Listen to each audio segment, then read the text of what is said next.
Hello guys, welcome to the ROS Tutorial Series. This one is a short introduction about Linux. Linux is a family of operating systems that are based on the Linux kernel. Linux was created in order to unlock the full potential of the computer's CPU and GPU. This is a big benefit especially for software developers.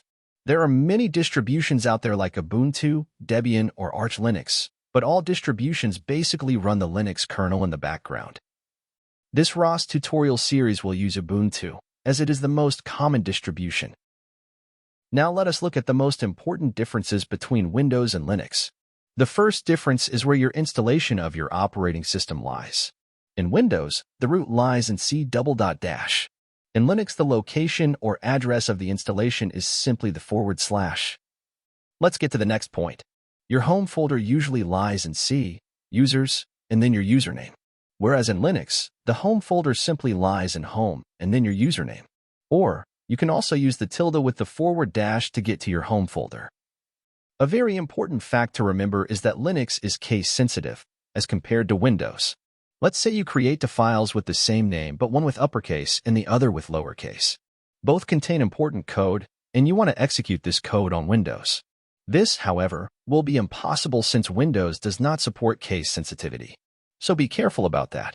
The next point is about the visibility of hidden files. You can find the settings in the Windows Explorer to make hidden files visible. In Linux, if you want to hide files, you simply add a dot in front of the name of a file. Last but not least, executables have the .exe file format in Windows, and in Linux they simply have no extension. Now to a very important topic, administrator rights. Usually when you want to install software or updates in Windows, a window pops up to ask for admin rights, giving you full access and capabilities of your computer only for this very specific task. Reason for this is to protect the user from viruses. Similarly, such a function is implemented in Linux through the sudo command. Sudo stays for super user do. You will notice that you will use the terminal much more often in Linux than in Windows, for example for installing software or executing code. In those cases, the sudo command will come in handy. This is it for now. Make sure to follow for more.